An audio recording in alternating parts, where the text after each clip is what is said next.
আজ থেকে ঈদের ছুটিতে গোটা দেশ চাঁদ দেখা সাপেক্ষে নির্ধারিত হবে ঈদ উল ফিতরের দিন। তাই যে যেভাবে পারছেন প্রিয়জনের সাথে ঈদ করতে ঢাকা ছাড়ছেন। বাস, ট্রেন ও নৌপথে সকাল থেকেই যাত্রীদের বাড়তি চাপ রয়েছে। বিচ্ছিন্ন কিছু অভিযোগ থাকলেও ঈদ যাত্রা স্বস্তির মধ্য দিয়ে শুরু হয়েছে। জুলিয়া তানহার প্রতিবেদনে বিস্তারিত। 7 দিনের ঈদের ছুটি শুরু হয়েছে। শবে কদরের ইবাদতের পর ঢাকা ছাড়ছেন কর্মজীবীরা। কমলাপুরের ট্রেনগুলোর বেশিরভাগ সময় মতো ঢাকা ছেড়েছে। বাড়িতে অপেক্ষায় প্রিয়জন। কমলাপুরের যাত্রীদের মুখে তাই আনন্দের হাসি। নরমালি উঠতে পারছি, সমস্যা হয়নি কোনো। ঈদের যাত্রাটা শুভ হবে এবার। অনেকটাই সুন্দর পরিবেশ। লাস্টে 9:50 আমি আইসি ট্রেনটা ধরতে পারছি, উঠতে পারছি, আলহামদুলিল্লাহ। আগের তুলনায় এখন দ্রুত ভালো আর কি। টিকিটও কাটতে পারছি সুবিধা মতো, অনলাইনে ঢোকা মাত্র ঢুকতে পারছি। অনেক মানুষের ভিড়, এখানে সিকিউরিটি আর একটু ভালো রাখা হচ্ছে। ঈদে বেশ কয়েকটি গন্তব্যে বিশেষ ট্রেন পরিচালনা করছে। এছাড়াও স্ট্যান্ডিং টিকিট মিলছে স্টেশন থেকেই। রেলওয়ে কর্তৃপক্ষের দাবি, এবারের ঈদযাত্রা স্বস্তিদায়ক। ঈদযাত্রা শুরু থেকে এখন পর্যন্ত আমাদের সময় অনুবর্তিতার সাথে ট্রেন পরিচালনা করতে সক্ষম হয়েছি। আমি আশা করব ঈদযাত্রার শেষ দিন পর্যন্ত আমরা যাত্রী সাধারণকে তাদের যাত্রা নির্বিঘ্ন এবং স্বাচ্ছন্দ্যময় করার লক্ষ্যে সঠিক সময়ে ট্রেন পরিচালনা করতে আমাদের প্রচেষ্টা অব্যাহত থাকবে। বাসেও যাত্রী চাপ বেশ। বিভিন্ন গন্তব্যে এখনও টিকিট মিলছে। পরিবহন ব্যবসায়ীরা বলছেন, ছুটি দীর্ঘ হওয়ায় একেবারে যাত্রী চাপ হয়নি। তারা বলছেন, সড়কে এখনও যানজট তীব্র না হওয়ায় ঢাকা থেকে গাড়িগুলো সময় মতো গন্তব্যে যেতে পারছে। টিকিটের আগের মতোই আছে, কোনো এক্সেস কিছু নেয় নাই। আমি টিকিট নিব এখন।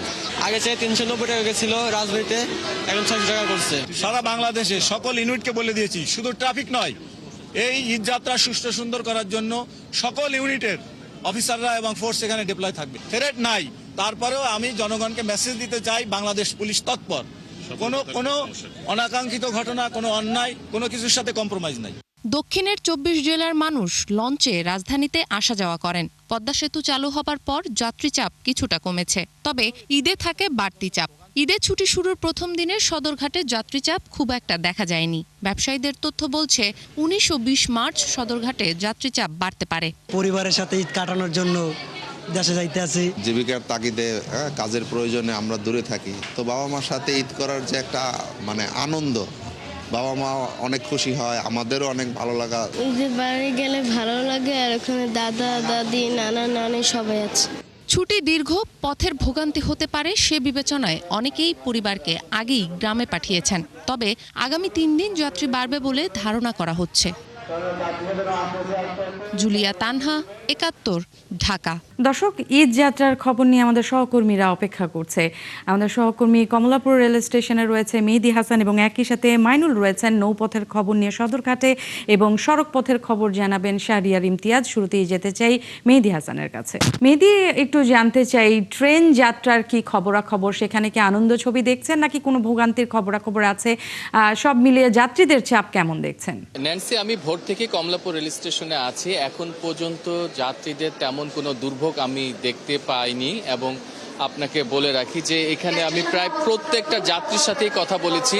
তারা আসলে সময় মতোই এখানে এসছে, স্টেশনে এসে তারা হয়তো 5-10 মিনিট হয়তো লেট হয়েছে, এটা আসলে বিলম্ব বলা ঠিক হবে না। যেহেতু ঈদ যাত্রা, ট্রেনটা বেশি যাত্রী ভর্তি হতে হয়তো একটু সময় নিয়েছে, তো ঠিক 5-10 মিনিটের মধ্যে কিন্তু ট্রেনগুলো ছেড়ে গেছে।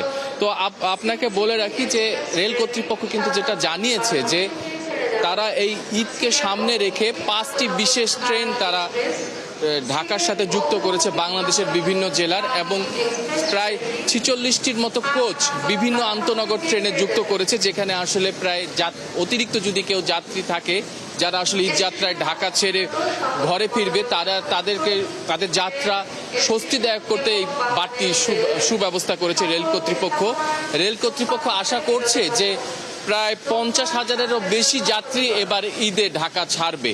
তো আমি যদি আপনাকে 2-1 যাত্রীর সাথে একটু কথা বলাই দেই, আপনি কোথায় যাবেন? আমি যাব ব্রাহ্মণবাড়িয়াতে যাব। ব্রাহ্মণবাড়ি ট্রেন কয়টা? আমাদের ট্রেন চট্টলা ট্রেন এখনো প্ল্যাটফর্মে দেয় নাই, আমরা ওয়েট করতেছি প্ল্যাটফর্মে।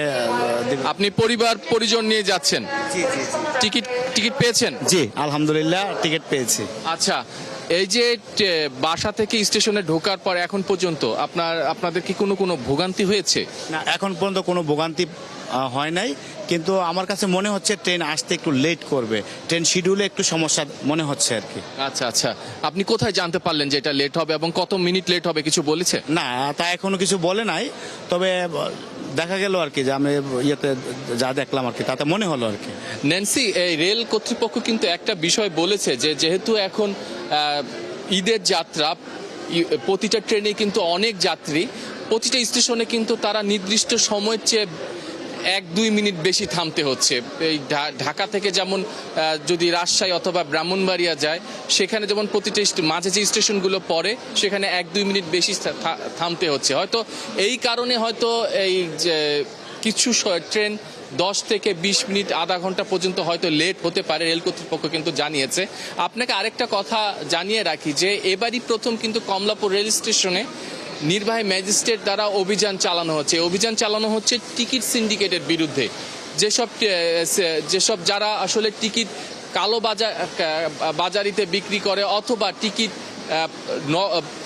অরিজিনাল প্রিন্ট কম্পিউটারে প্রিন্ট করে ডেট নিজে কম্পিউটারে ঠিক করে সেটা সাধারণ মানুষের কাছে হয়তো বিক্রি করে দেয়, এমন সব মানুষকে কিন্তু তারা প্রতিদিনই অভিযান চালাচ্ছে। আমরা যতদূর জানতে পেরেছি যে গতকাল 19 জনকে এমন যারা আসলে কালো বাজারি এবং টিকিট প্রতারণার সাথে জড়িত তাদেরকে সাজা দিয়েছে, সর্বোচ্চ সাজা হয়েছে 3 মাস।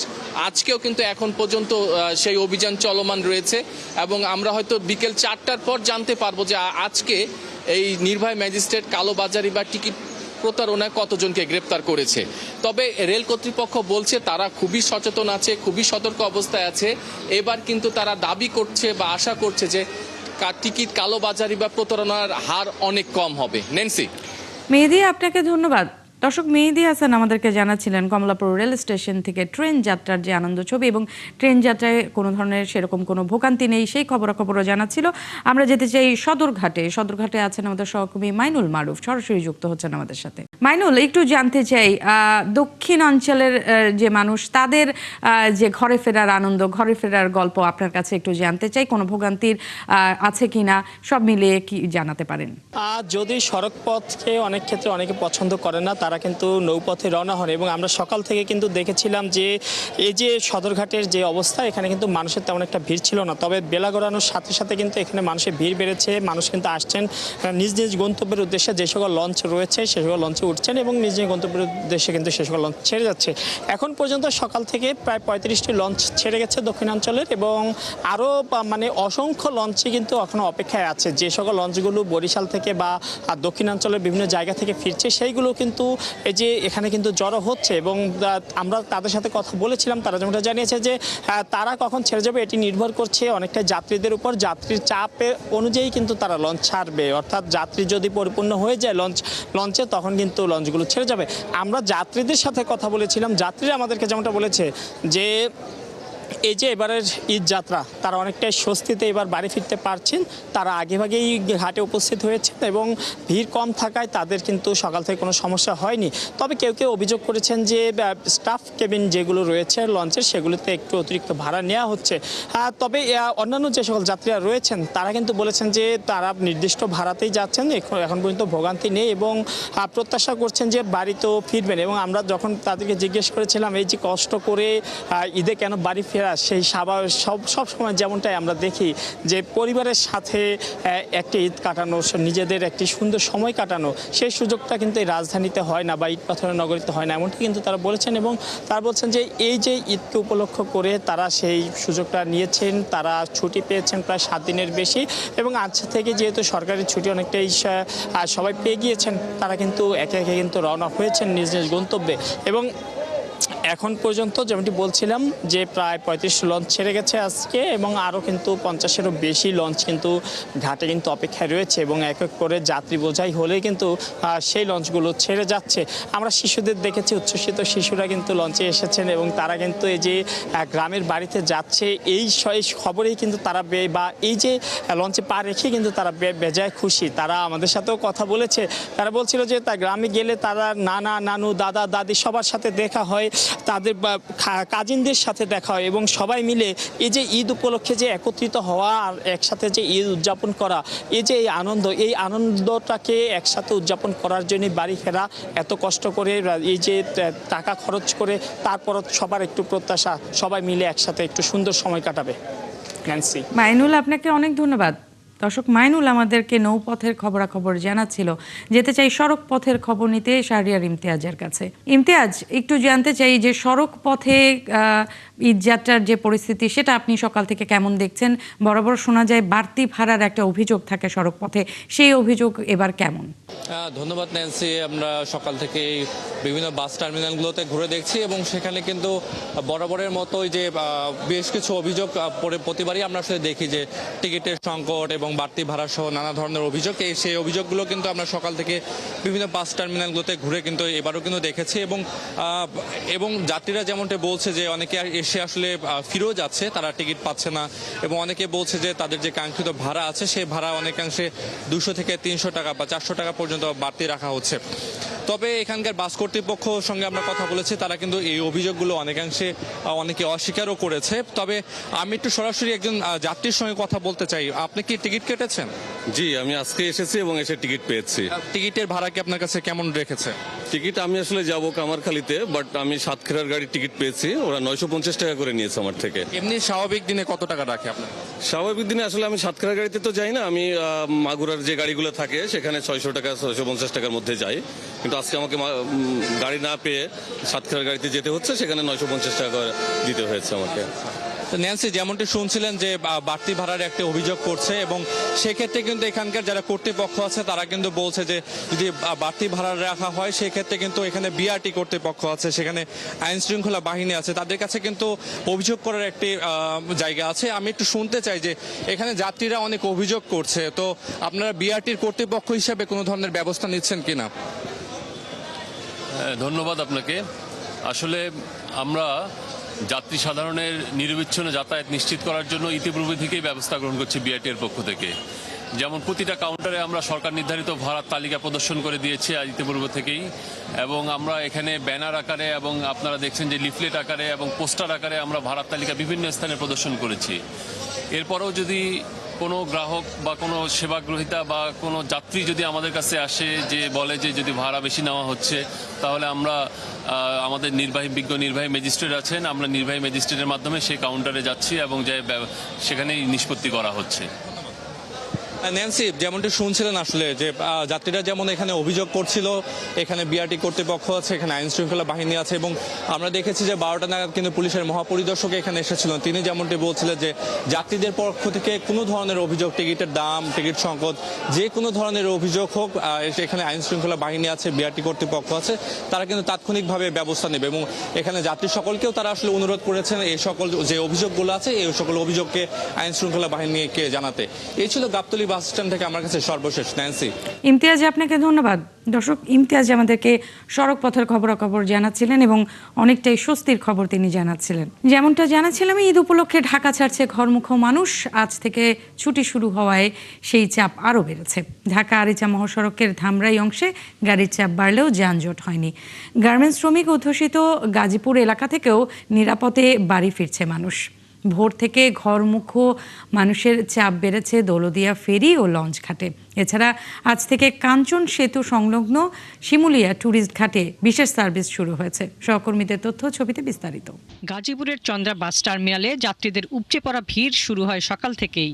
উত্তরাঞ্চলের 26 জেলার প্রবেশপথ চন্দ্রা টার্মিনাল থেকে একের পর এক দূরপাল্লার যানবাহন যাত্রী নিয়ে ছেড়ে গেছে। চন্দ্রা বাস টার্মিনালের কাউন্টারগুলোতে টিকিট বিক্রি বন্ধ থাকায় বেশিরভাগ যাত্রী দরদাম করে বাসে উঠছেন। অনেক যাত্রী অভিযোগ করেছেন ঈদ সামনে রেখে ভাড়া বাড়িয়ে দিয়েছে বেশিরভাগ পরিবহন।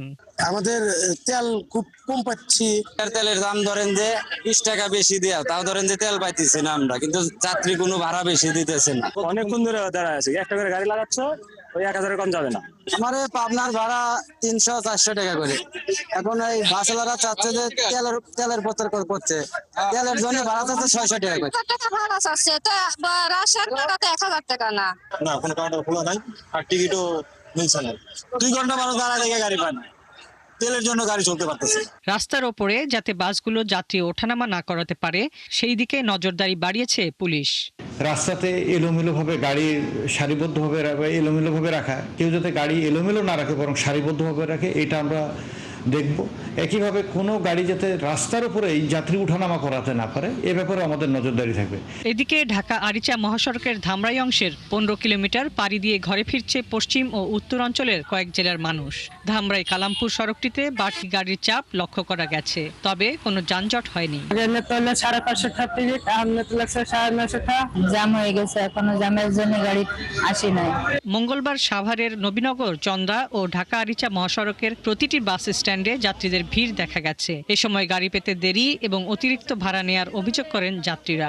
তেল পাওয়া যাচ্ছে না, তেল মনে করেন যে অনেক জায়গায় 10 লিটার করে তেল দিতেছে, গাড়ি কম আছে কিন্তু তেল অনেকে তেল পাচ্ছে না। 3 রোজার থেকে আমাদের টিকিট সম্পূর্ণ আল্লাহর রহমতের বিক্রি, যেহেতু আমাদের গাড়ি সুন্দরভাবে যাচ্ছে, আমাদের নিজস্ব তেলের পাম্পও আছে।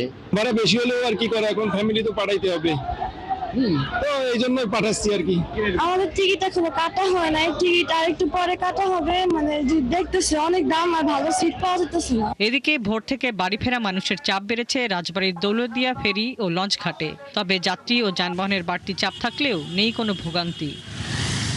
বিআইডব্লিউটিসি দৌলতদিয়া ঘাটের ব্যবস্থাপক মোহাম্মদ সালাউদ্দিন জানান, ঈদ যাত্রায় ভোগান্তি কমাতে এই রুটে 16টি ফেরি ও 20টি লঞ্চ চলাচল করছে।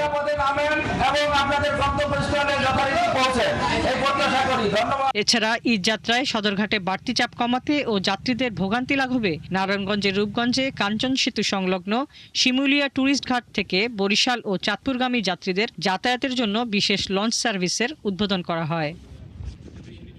হাসিবা আলী বর্ণা, 71। দর্শক, আমরা একটু মহাসড়কের খবরাখবর জানতে চাই। গাজীপুরের চন্দ্রা থেকে বিস্তারিত জানাতে সরাসরি যুক্ত হচ্ছেন সহকর্মী জাহিদুল ইসলাম অনিক। একটু জানতে চাই, ঈদ যাত্রায় আসলে গাজীপুরের চন্দ্রায় লম্বা জ্যামের যে ছবি, সেটা কিন্তু আমাদের একেবারে পরিচিত দৃশ্য। এবার কেমন দেখছেন? সাথে সাথে কিন্তু নারী টানে বাড়ি ফেরার উদ্দেশ্যে গাজীপুর সকল গাজীপুর যে শিল্প এলাকা, সেখানটা কিন্তু আমরা দেখেছি যে অনেক শ্রমজীবী এবং কর্মজীবী মানুষরা কিন্তু এই গাজীপুরের যে চন্দ্রা বাস কাউন্টার গুলো রয়েছে সেখানে কিন্তু ভিড় করতে দেখা গিয়েছে। আপনি দেখতে পাচ্ছেন যে এখানকার যে কাউন্টার গুলো রয়েছে, আমরা সকাল থেকে লক্ষ্য করলাম প্রত্যেকটা কাউন্টার কিন্তু এখানে বন্ধ রয়েছে। এখানে পাশে যে মহাসড়ক রয়েছে সেখানে লোকাল পরিবহন অনেকে দেখেছি যে বাইরে থেকে পরিবহন এসেছে, সেগুলো চেক করে কিন্তু তারা টিকিট সংগ্রহ করে তারা বাড়ির উদ্দেশ্যে রওনা হয়েছে। আমি যাত্রীদের সাথে কথা বলেছি, যাত্রীরা আমার কাছে যে বিষয়টি তারা অভিযোগ করেছে যে তারা পর্যাপ্ত টিকিট না পেয়ে যেগুলো লোকাল পরিবহনে তারা টিকিট সংগ্রহ করছেন, সেগুলো কিন্তু তাদের অতিরিক্ত ভাড়া আদায় করা হচ্ছে। যেমন ভাড়াটের যেখানে ভাড়া 400 থেকে 500 টাকা, সেই ভাড়াটি কিন্তু 1000 থেকে 1200 টাকা নেওয়া হচ্ছে, এমনকি কিন্তু আমরা দেখতে পেয়েছি। আর আপনি যানজটের বিষয়টি যে জানতে চাইলেন, আমরা সকাল থেকে দেখেছি যে সকালবেলা যখন বেলা 10টা ছিল তখন কিছুটা যানজট থাকলেও ধীর গতিতে কিন্তু করেছে, এবং তারপরে কিন্তু আমরা দেখেছি যে সার্ভিস যে লেনটি রয়েছে সেই লেনটি এক পাশে কিন্তু কিছুটা যানজট কিন্তু দেখা গেছে, কারণ যাত্রীরা ওঠানামা করছে, এবং তার পাশে যে সড়কটি রয়েছে যেটি হলো চন্দ্রা টাঙ্গাইল মহাসড়ক, সেই সড়কটি কিন্তু ঠিক যানজটে রয়েছে, সেগুলো ধীর গতিতে গাড়ি চলাচল করছে। সেখানে পর্যাপ্ত পুলিশ থাকলেও আমরা কিন্তু দেখেছি এখানে যে পরিবহন গুলো সেগুলো কিন্তু একটি চাপের উপরে কিন্তু তারা এই রাস্তাটি কিন্তু যাচ্ছে। অনিক, আপনাকে ধন্যবাদ। দর্শক, অনিক আমাদেরকে দেখাচ্ছিলেন মহাসড়কে যানজট রয়েছেন, সেই ছবি আমরা শেষ মুহূর্তে দেখতে পেলাম, এবং তার আগে যে যাত্রীদের ভিড় সেটাও তিনি আমাদেরকে জানাচ্ছিলেন। ঈদের ছুটি শুরু হলেও সচিবালয়ে অফিস করছেন প্রধানমন্ত্রী তারেক রহমান। সকাল 11টায় সচিবালয়ে আসেন তিনি। সচিবালয়ে এসে প্রথমেই বুয়েটের একটি প্রতিনিধি দলের সঙ্গে বৈঠক করেন তিনি। আবর্জনা পরিষ্কারে দেশীয় পদ্ধতিতে আধুনিক ভ্যাকুয়াম তৈরির বিষয়ে আলোচনা করেন প্রধানমন্ত্রী। এরপর দুপুর 12:30টায় কৃষক কার্ড নিয়ে সংশ্লিষ্ট মন্ত্রণালয় এবং বিভাগের সাথে বৈঠক করেন তারেক রহমান। এছাড়া দুপুরে মন্ত্রিপরিষদের সভাকক্ষে প্রধানমন্ত্রীর সভাপতিত্বে মন্ত্রিসভার বৈঠক হওয়ার কথা রয়েছে। এতে মধ্যপ্রাচ্য, যুদ্ধ পরিস্থিতি, দেশের সার্বিক আইন শৃঙ্খলা পরিস্থিতি এবং আসন্ন ঈদ উল ফিতর উদযাপন নিয়ে আলোচনা হতে পারে। শাওয়াল মাসের চাঁদ দেখা সাপেক্ষে আগামী শুক্র বা শনিবার উদযাপিত হবে পবিত্র ঈদ উল ফিতর। এদিন রাজধানী সহ সারা দেশেই বজ্রবৃষ্টির সম্ভাবনা আছে বলে জানিয়েছে আবহাওয়া অফিস। তবে 22 মার্চ আবহাওয়া তুলনামূলক ভালো থাকবে বলে জানাচ্ছে সরকারি বেসরকারি আবহাওয়া পর্যবেক্ষণ সংস্থা। মাহিলা ইসলামের রিপোর্ট। আবহাওয়া অফিসের তথ্য বলছে ২১ মার্চ হতে পারে পবিত্র ঈদ উল ফিতর। এখন ঝড় বৃষ্টির মৌসুম শুরু হয়েছে। বেসরকারি সংস্থার তথ্য বলছে ২১ মার্চ বজ্রসহ ঝড় বৃষ্টি হতে পারে। রাজধানী ঢাকা সহ সারা দেশের বিভিন্ন সময়ে তা হতে পারে। ২০ মার্চ এবং ২১ মার্চ এই দুই দিনই বৃষ্টিপাতের সম্ভাবনা একটু বেশি, বিশেষ করে দেশের উত্তর অঞ্চলে বেশি সম্ভাবনাটা, অর্থাৎ রংপুর, রাজশাহী, ময়মনসিংহ এবং ঢাকা বিভাগের উত্তরাংশে এই অঞ্চলগুলোতে বজ্র বা ঝড় বৃষ্টির সম্ভাবনাটা বেশি, অর্থাৎ কালবৈশাখীর সম্ভাবনাটা বেশি। আর দক্ষিণাঞ্চলে বৃষ্টির সম্ভাবনা আছে, তবে তুলনামূলক উত্তরাঞ্চলের চেয়ে দক্ষিণাঞ্চলেও বৃষ্টির সম্ভাবনাটা একটু কম।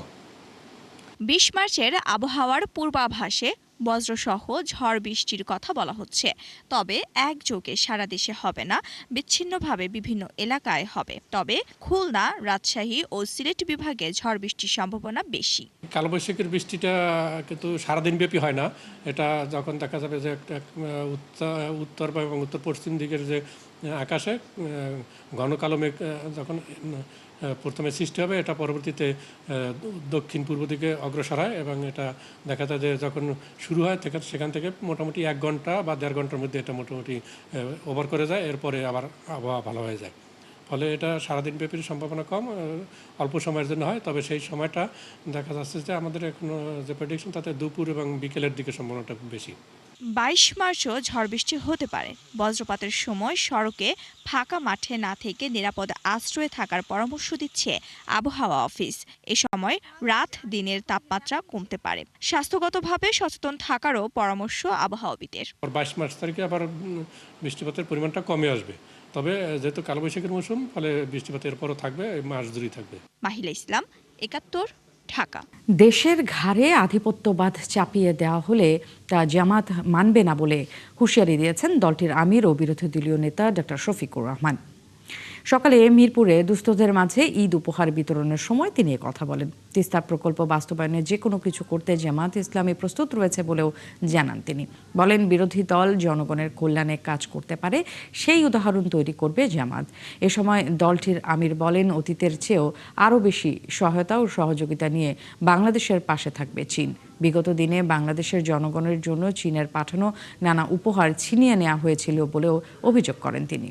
অনেকে বাংলাদেশকে কিছু না দিয়েই, বাংলাদেশ থেকে সব কিছু নিয়েই তারা যখন তখন হস্তক্ষেপ করেন, কিন্তু চীন তা করে না।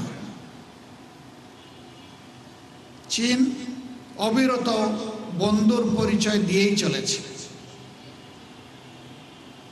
আমরা আশা করি অতীতের চাইতেও আগামী দিনগুলোতে আমাদের প্রিয় বন্ধু রাষ্ট্র চীন আরো বেশি উদ্যোগী হয়ে বাংলাদেশের মানুষের কল্যাণে তারা কাজ করবে। ৭৬টি গার্মেন্টস কারখানায় বোনাস এবং ৩৫টিতে এখনও বেতন হয়নি। কারখানা মালিকদের সংগঠন বিজিএমইএ বলছে, তাদের লেনদেন এক এক ব্যাংকের সাথে এক এক রকম, তাই টাকা পেতে দেরি হচ্ছে। তবে শ্রমিক প্রতিনিধিরা বলছেন, মালিকরা অগ্রিম প্রস্তুতি নিলে এই সমস্যা হতো না। জাহিদুল ইসলামের প্রতিবেদন। ঈদের সময় বেশিরভাগ পোশাক শ্রমিকই মজুরি এবং বোনাস নিয়ে থাকেন অনিশ্চয়তায়। এটি যেন না হয় এবার, সেজন্য মালিক সংগঠন বিজিএমইএ এর অনুরোধে ফেব্রুয়ারি মাসের বেতনের সমপরিমাণ ঋণ অনুমোদন করে বাংলাদেশ ব্যাংক। বিজিএমইএ তথ্য বলছে, এত সব তৎপরতার পরও সচল 2127টি কারখানার মধ্যে ফেব্রুয়ারি মাসের বেতন পরিশোধ করতে পারেনি 35টি কারখানা এবং বোনাস দিতে পারেনি 76টি। গভর্নমেন্ট আমাদেরকে একটা ফান্ড দিয়েছে। এখন এক একটা ফ্যাক্টরির এক রকম প্রবলেম থাকতেই পারে। কারো ধরেন ব্যাংকে তার ক্লাসিফিকেশনের প্রবলেম থাকতে পারে, কারো ট্রানজ্যাকশনের প্রবলেম থাকতে পারে, এবং কারো ধরেন রেগুলারও না, বেতন নিতে গেলে তার ক্রাইটেরিয়া তো ফুলফিল করতে হবে। এই ন্যূনতম ক্রাইটেরিয়া ফুলফিল করতে না পারলে তো ব্যাংকগুলা বেতন আপনাকে টাকাটা ছাড় দিবে না। এই জন্য আপনার বেতনটা দিতে একটু ডিফিকাল্ট হচ্ছে। শ্রমিক প্রতিনিধিদের অভিযোগ, গার্মেন্টসগুলোর ব্যবসা পরিচালনার ত্রুটি এবং মালিকদের উদাসীনতায় প্রতি ঈদেই বেতন ও বোনাস নিয়ে অনিশ্চয়তা দেখা দেয়। ঈদ আসলেই যে তড়িঘড়িটা করি, সেটা কেন নয় আমরা 2-3 মাস আগে থেকে পদক্ষেপগুলো গ্রহণ করি না কেন? শ্রমিকরা যদি তাদের ন্যায়সঙ্গত মজুরি এবং বোনাস না পেয়ে তারা বাড়িতে ফেরত যান, সেটা আমি মনে করি শ্রমিকদের ঈদ আনন্দকে ম্লান করবে এবং এটা প্রকারান্তরে শ্রমিকদের জীবন জীবিকার সাথে একটা উপহাসের তুলনা বলে আমি মনে করি। এফবিসিসিআইর সাবেক সভাপতি বলছেন, ব্যাংকের কার্যক্রম আরও সহজ এবং মানবিক হওয়া প্রয়োজন। একই সাথে মালিকদের ব্যবসায়িক কার্যক্রমেও স্বচ্ছতা আনতে হবে। এখন এটা তো একটা স্পেশাল অ্যারেঞ্জমেন্ট করেছেন সরকার। তা আমার তো মনে হয় যে ব্যাংকগুলির উচিত যে তাদের কাস্টমারদের সাথে মানে সহজ শর্তে এই লোনগুলি দিয়ে দেওয়া। গভর্নমেন্টের উদ্দেশ্য ছিল কিন্তু এই হেল্পটা করা। হেল্পটা যদি ব্যাংকগুলি না করে তার কাস্টমারকে, তাইলে তো সরকারের যে উদ্যোগটা, এই উদ্যোগটা আসলে মানে যে উদ্দেশ্যে করেছেন সরকার সেটা হবে না। শিল্প এলাকায় 18 এবং 19 মার্চ ব্যাংক খোলা থাকবে। এর মধ্যে সব শ্রমিকের বেতন এবং বোনাস পরিশোধ হবে বলে মনে করছে বিজিএমইএ। জাহিদুল ইসলাম, 71, ঢাকা। দর্শক, চলছে সংবাদ সংযোগ। সরাসরি সংবাদ অনুষ্ঠান দেখতে চোখ রাখুন 71-এর ফেসবুক পেজে এবং সাবস্ক্রাইব করুন 71 ইউটিউব চ্যানেলে। থাকুন 71-এর সাথে।